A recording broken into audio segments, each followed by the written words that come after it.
So we have a continuous dripping of that stress hormone into the body. It's just dripping all the time, getting us ready to run or fight or flight at any moment at the drop of a hat. We're ready to go because we're on guard. Well, the problem is, what does that mean about your allocation of energy? And it says, we're spending most of our energy in protection. You cannot survive if you're in protection all the time.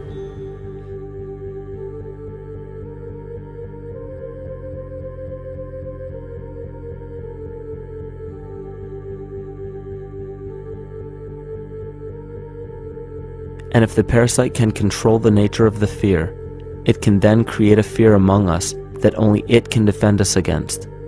A recent physical manifestation of this comes from Zbigniew Brzezinski, former Secretary of State who also supported President Barack Obama.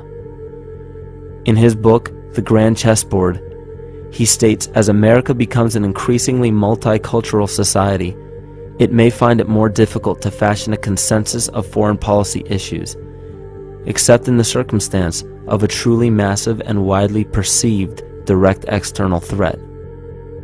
Even the Reichsfuhrer of the Nazi Party, Hermann Göring, sums up this game of supply and demand perfectly when he stated, "The people can always be brought to the bidding of the leaders." That is easy. All you have to do is tell them they are being attacked and denounce the peacemakers for lack of patriotism and exposing the country to danger. It works the same in any country. It also works the same in every individual psyche. Just remember that the false ego has only one desire: to become greater and more powerful than the true self. This illness causes us to believe that we are separate from nature. This is why we see such a rise in the dependency of technology. This is why we see such little stewardship for the earth and the environment. And this is why we see bigotry, racism, sexism, and every other form of discrimination possible that leads to crime, violence, wars, and eventually, the global destruction of the organism. This endless state of fear, confusion, and segregation our world seems to live in is a symptom of the false ego creating a false threat.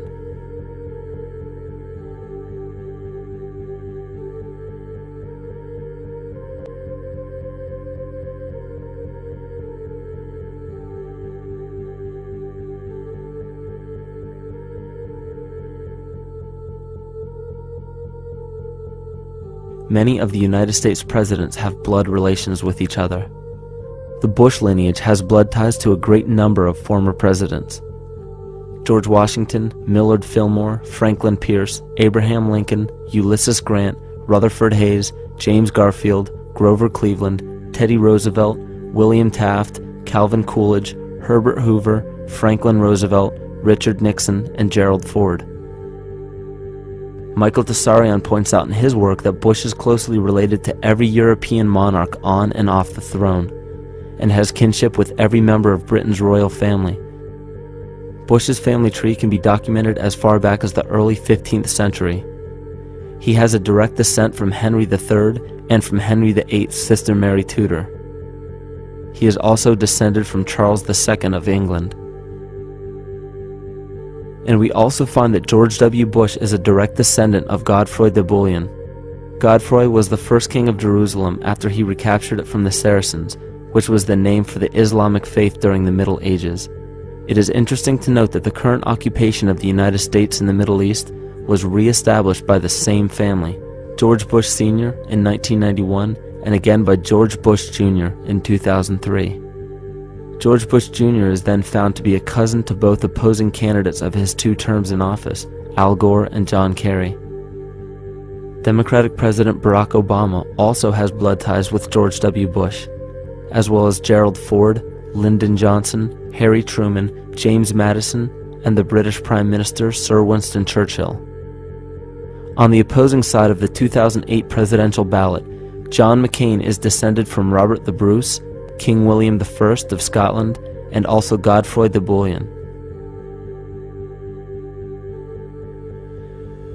Probably one of the most interesting facets of the bloodline relations is the fact that the whole British royal family has descent from the Muslim prophet Muhammad through the Arab kings of Seville. This bloodline was passed through the kings of Portugal, Castile, and eventually down to King Edward IV. And this is a very, very different story from what you hear the media pumping out every day, being this idea of lineal superiority. It's completely debunked according to the foremost authority of aristocratic lineage, Burke's peerage. And this just goes to show that there's the true story, and then there's the manufactured illusion, the front that's given to the public.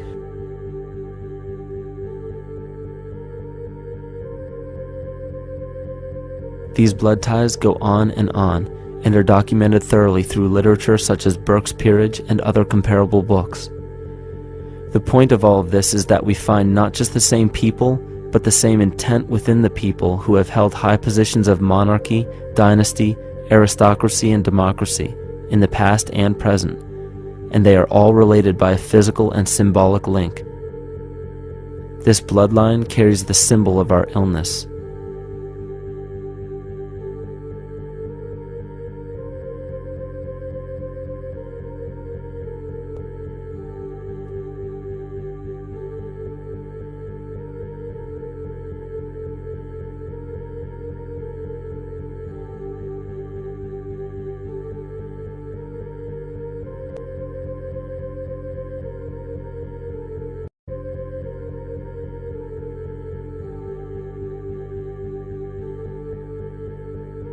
The symptoms of our psychospiritual illness are the wars, terrorist attacks, artificial or man-made disasters, and leader figures.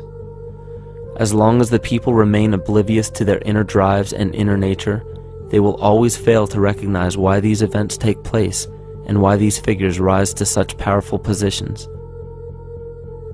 The reason why we have failed for thousands of years to conquer these archetypal rulers permanently is because for thousands of years we have been fighting the symptoms of an illness and not the root cause. For every corrupt government that falls at the hands of a revolutionary, oppressed people, two more will rise in its place every time, because the root cause of a corrupt government does not exist in the individual leading that government. It exists within the psyche of every individual, because an unaware host to a deadly parasite will do anything to avoid accepting his own incapacity for freedom.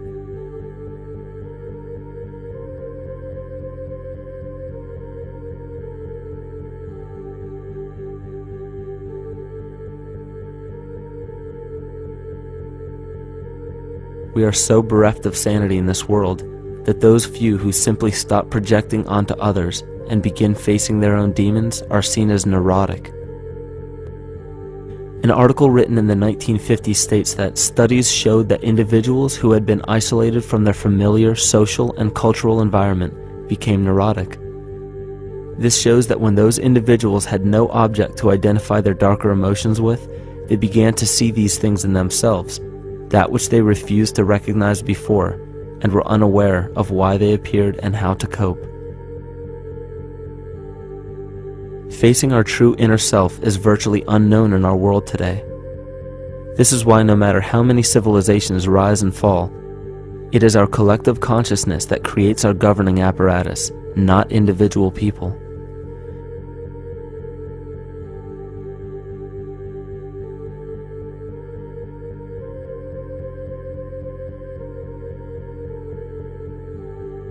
And after countless attempts, you would imagine that people would realize that a physical retaliation may not be the solution.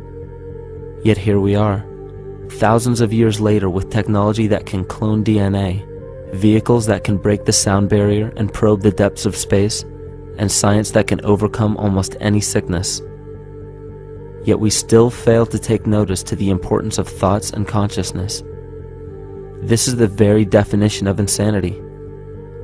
And every single one of us is responsible for this psychic epidemic, because we're killing the messenger and paying no attention to the message.